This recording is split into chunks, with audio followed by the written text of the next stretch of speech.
Illinois Stories is brought to you by the Corporation for Public Broadcasting and by the support of viewers like you. Thank you.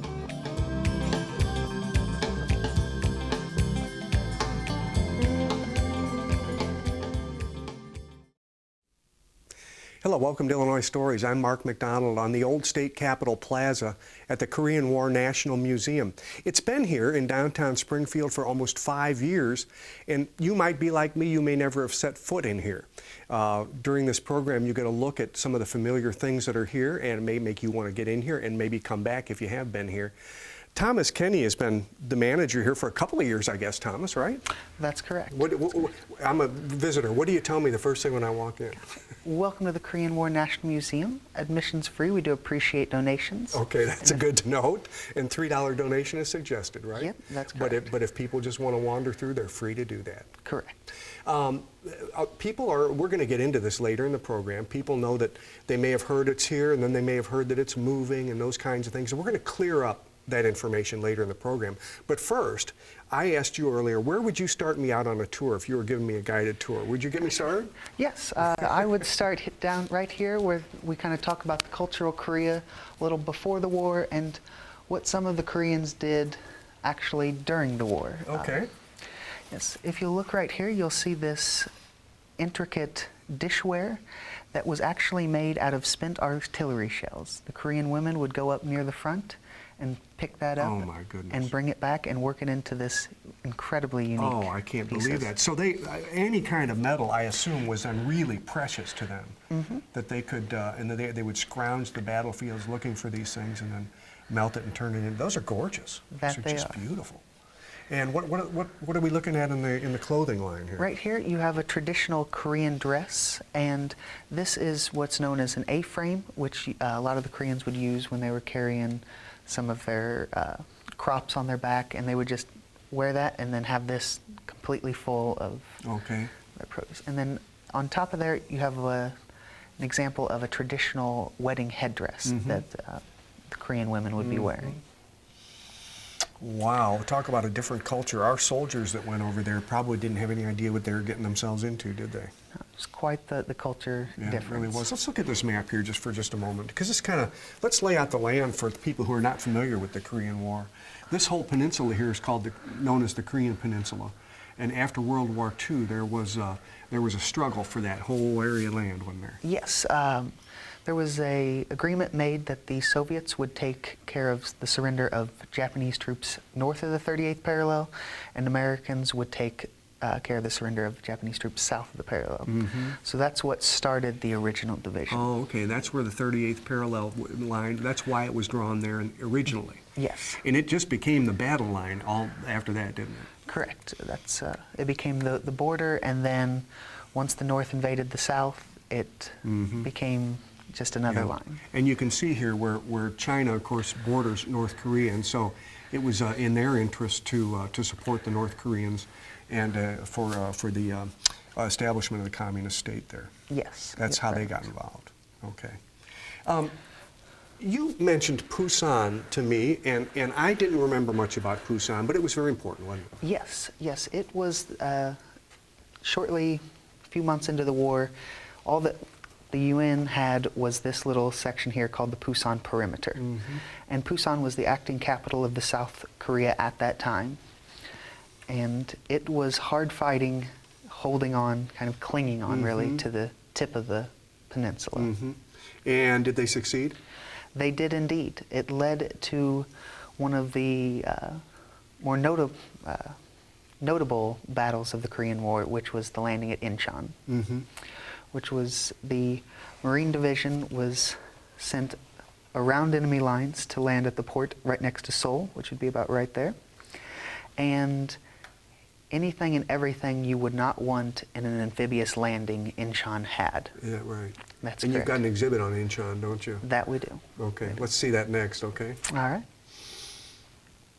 Well, Thomas, early in the war, in September 1950, things were looking pretty good at Inchon, weren't they? That they were, yes. It's quite the turnaround from what was happening back at the Pusan Perimeter, when we were just clinging on. Douglas MacArthur's Inchon landing was a quite the success.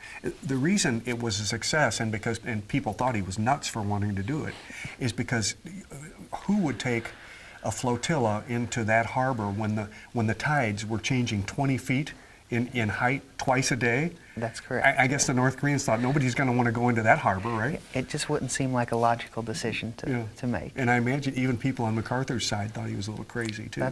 He was. It was really kind of his pet. He wanted that to be the landing spot, and he used his clout to force it to be. Mm-hmm, mm-hmm. So he became a hero because of it, didn't it? Yes. And we're going to tell this story later in this program.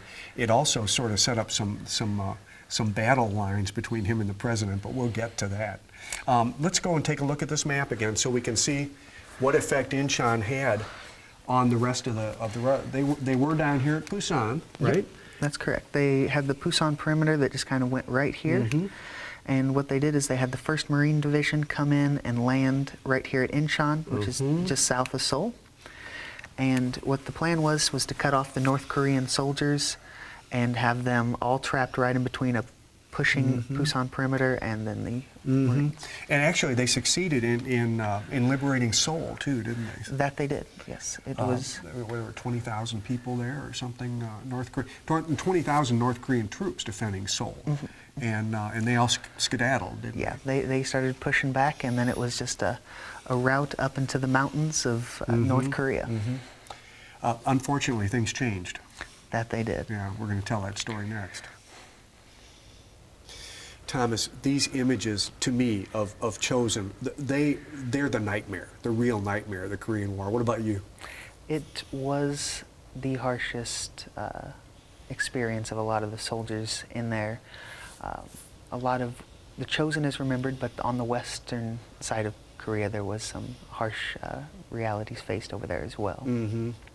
I guess we got ambitious, and we decided to push these North Koreans as far north as we could.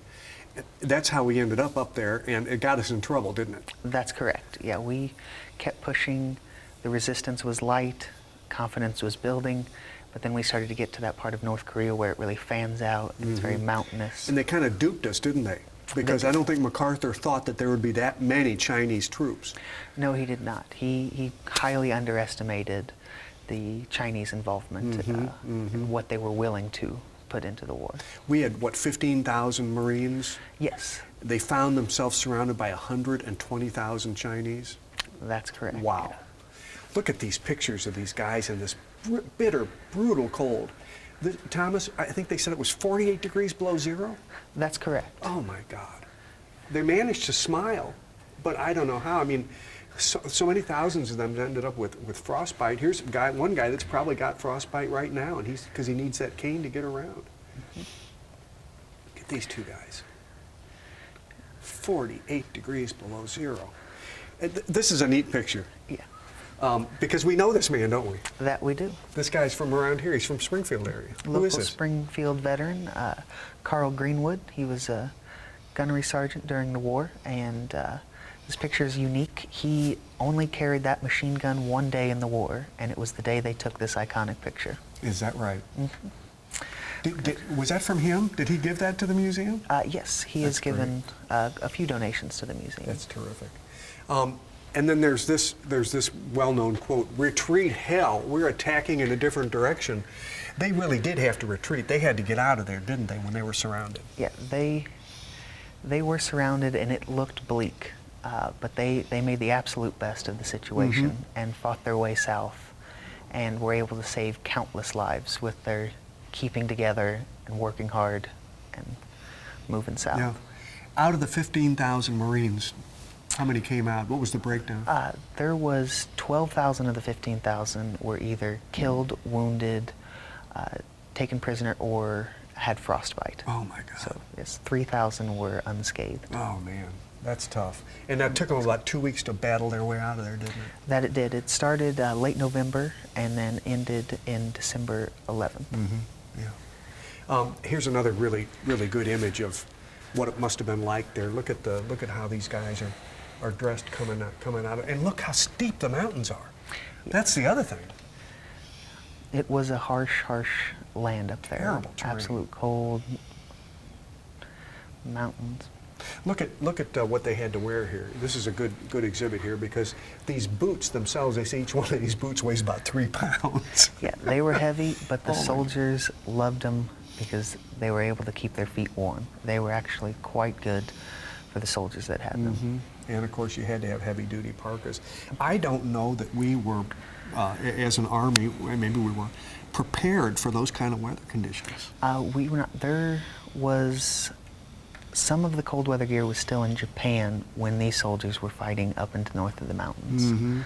So there was definitely a lack of preparedness for those kind of cold temperatures. It was actually after this that it became mandatory to have cold weather training before going to serve in Korea. Good idea, right? Yeah, after that experience. Well, Thomas, these two principals, President Truman on the left and General Douglas MacArthur on the right, it looks like they're having an okay time right now, but their issues went back a little ways, didn't it? I mean, even before he got expelled, their issues went back. Yes, there was multiple accounts where MacArthur did not show Truman the respect that he deserved as a president of the United States. He would not address him formally. He would leave his shirt unbuttoned. As he did in that picture, yeah. As he did there, as kind of like a formal, I'm just meeting, maybe an equal, not someone that's above me. Well, and that was actually, that's not what caused the rift, but they had some real tactical differences, didn't they, on how to fight this war. Okay, he's a hero after Inchon. He's not a hero after Chosin anymore. Then the North Koreans come back down and they retake Seoul, right? They do. In early '51, they retake Seoul. And at this time, there is a new general that is appointed in charge of the 8th Army named General Matthew B. Ridgway. And he starts to bring in a different strategy and halts them just south of Seoul. And then in mid-March of '51, he retakes Seoul for the final time. And we have Ridgway right here. We have his picture in this panel down here, and this is General Ridgway here. But then they lose Seoul again, right? The North Koreans do retake it, and then doesn't MacArthur then have what he considers to be the plan? He does. He starts to make statements such as there's no substitute for victory, and that nuclear weapons could be used again in some of the industrial areas of Manchuria against China to make it a full war against China. And Truman saw this as a direct challenge to his authority. And that's when he got the... That's when he got the boot in April of 1951. And I think really wasn't Truman afraid that if they did escalate the war, that the Soviet Union might get involved? Yes, they thought that China would come in on a bigger stage, and then you'd bring in the Soviet Union as well. And so MacArthur had to go. That's correct. When Truman did decide to remove MacArthur, he had a lot of doubts with how he was going to be perceived in the nation because of how big MacArthur was as a public figure. People knew him. People, they had heard of his great achievements, and it was a really trying decision for Truman to make that. Thomas, so many of the items you have in the museum were donated by family members of Korean vets or Korean vets themselves, huh? That's correct. Yeah, like these togs are interesting because these were worn by North Korean POWs in the prisoner of war camps. That's correct. Yeah. And where were the camps? Were what, on islands off the peninsula? Yes, there was 2 islands, Kojedo and Jeju-do islands that were just kind of off the peninsula of South Korea. And we set up camps there where arrested prisoners, they would just serve out the war there.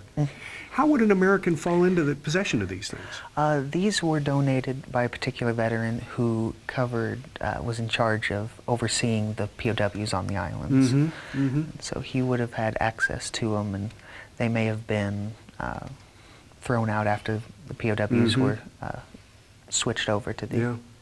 While they were in custody, they were doing all kinds of interesting things. That painting next door to it, just on the left there, That's a fascinating story. Tell us about that painting of that lady. Yes, a veteran was serving over there, and he gave a North Korean POW a pack of gum to paint a picture of his wife, kind of based off of the picture that he had of her. And that there is the result, and it's wow, he's pretty good. Yes, he's pretty darn good. He's quite talented. They apparently made a lot of stuff out of metal too, and I'm looking at this little Jeep now. Yes, this little Jeep here was made of kind of aluminum, and it was presented to a doctor that was on the island with the POWs. Pretty creative. Pretty creative. Like, of course, I guess if you got all day with nothing to do, you got to figure something out, right? Exactly. And they put their minds to some intricate pieces and unique pieces. Tony Henrietto, as we go through this museum, it's interesting to note that oftentimes what you learn in a museum is not always the nuts and bolts of what happened, but the nuts and bolts of why we are where we are. And that's sort of what you go for, isn't it? Absolutely. The actual artifacts that you see here are just a part of that story in and of itself. Obviously, it's one of those things where if they could talk and tell their own story, that would be the vibrancy of what we're trying to display here in the museum. Yeah, and Korea is really a special case too, because I don't know that there's a situation like Korea on Earth where a place was decimated to the point that it was. And now you can see the cultural divide and the political divide between what was and what could be. It is absolutely the case. I mean, you look back in terms of, in 1953, there's not a building over 1 story tall left in Seoul, Korea.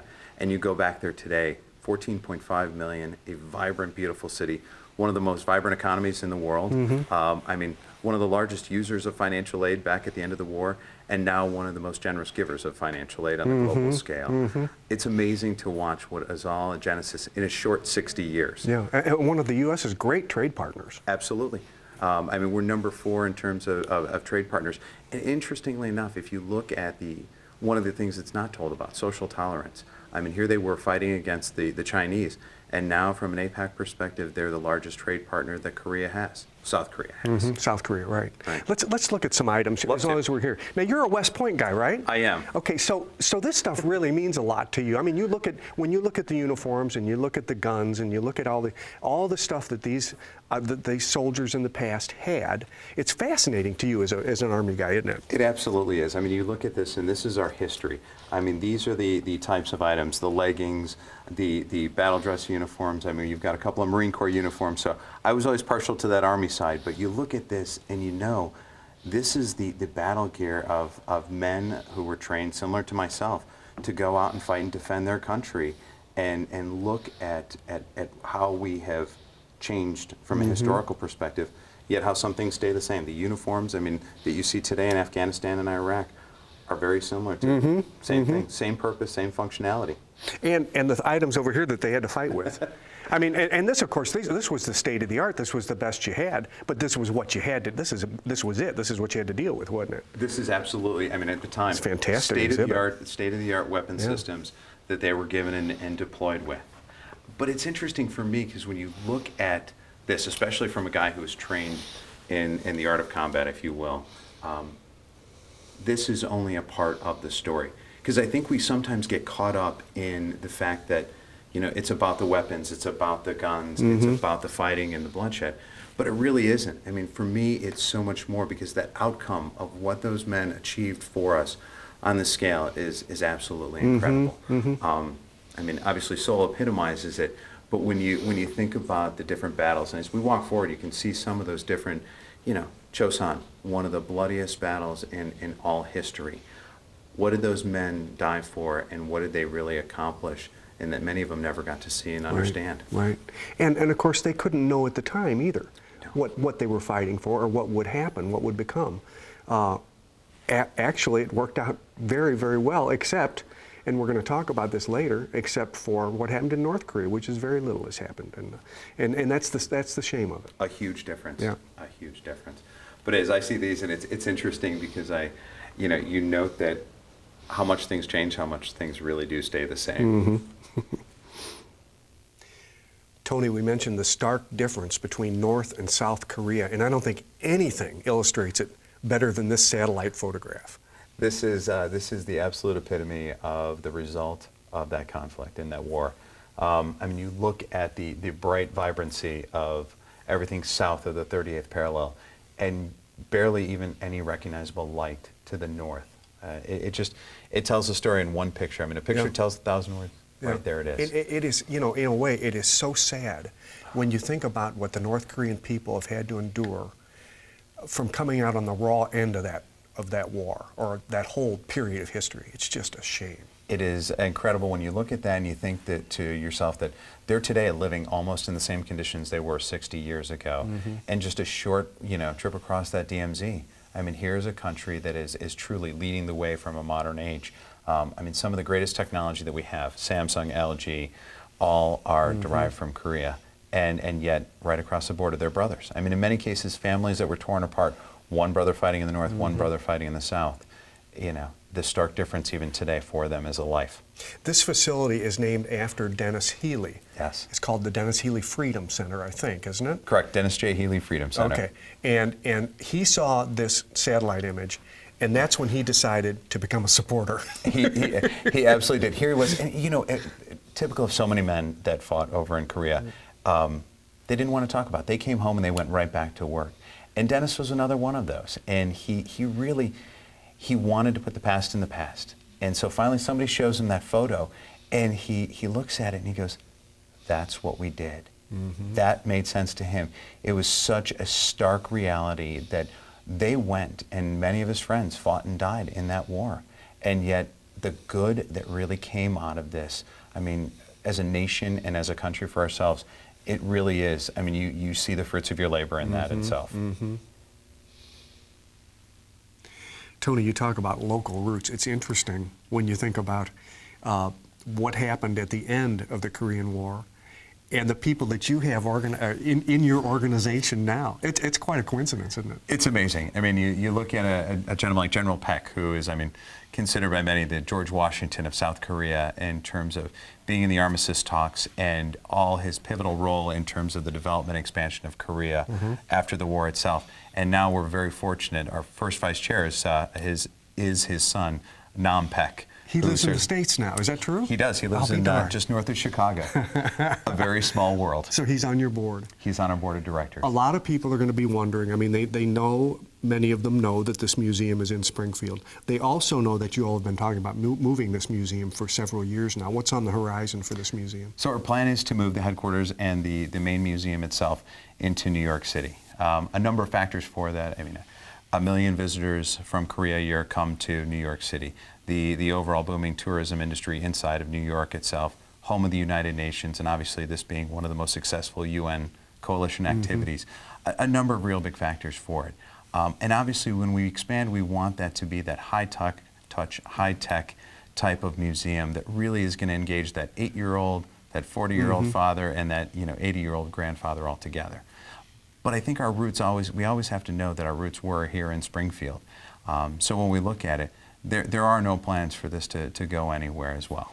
Okay, so the headquarters or the main museum planned for New York, something like this facility is going to remain here. At least that's the plan. That is the plan. Terrific. Absolutely. Thank you, Tony. Mark, thanks so much. Pleasure. Thank you. Appreciate it. And for the time being, indefinitely anyway, this museum is on the square in downtown Springfield and is open Tuesday through Saturday from 9 to 5. With another Illinois Story in Springfield, I'm Mark McDonald. Thanks for watching.